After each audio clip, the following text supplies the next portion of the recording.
I'm Dr. Alina Divanji Sen. I'm a consultant gynecologist, as well as I'm also the head of the Department of School of Health Sciences, Sushant University. So basically, we are dealing with students who will be well versed with all the allied health services like medical radio imaging, cardiovascular technology, the medical lab technology, optometry, psychology, pharmacy, and all those things, right? So these students they later on go and absorb in the hospitals, the health centers, and everything. So I'm doing my practice as well as I'm the professor there. So I'm basically managing the academics as well as the industry. It's great to know you, ma'am. So, ma'am, as a part of this conference, do you really think it is important for medical professionals to attend this conference? Yeah, basically, it is of utmost importance for medical professionals to attend conferences because, yeah, as you know, all the medicines they are upgrading, all the recent advances are happening. And we, as healthcare providers, if we are not aware of all these things, we cannot transmit it to our patients. So, for the benefit of patients, for our benefit, we definitely need to have a good grip over all the subjects, which is only possible through different conferences. And not just us, we are practicing, so definitely we need to go on updating about it.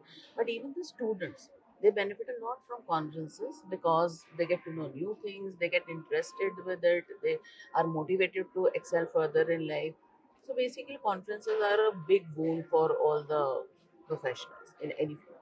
Thank you for sharing, ma'am. As you mentioned, you're also a professor and you're having a clinical practice also. Like, are you able to balance all this with the even professional development on advancements and or have you able to balance this, ma'am? Yes, definitely. As you know, gynecologists have a very, odd times job. We have to be awake at nights also and everything.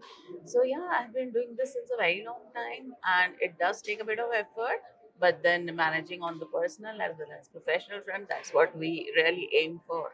So yes, whatever time we get, we want to spend it with our family so that they also get quality time.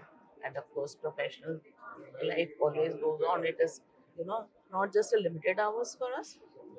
So we have to think beyond the working hours as well. So ours is a job which is like 24 hours. So we have to take our time between that to be with family.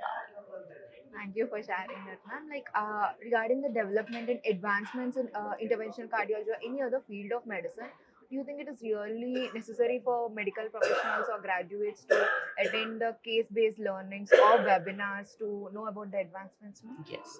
So these days, basically, case-based or experiential learning that has come up in a big way because case-based learning are the only thing wherein you get to understand all the facets of medical profession.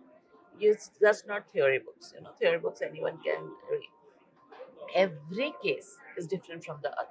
So that's a take-home message that case-based studies, all the experiential studies, they are very, very important for your development.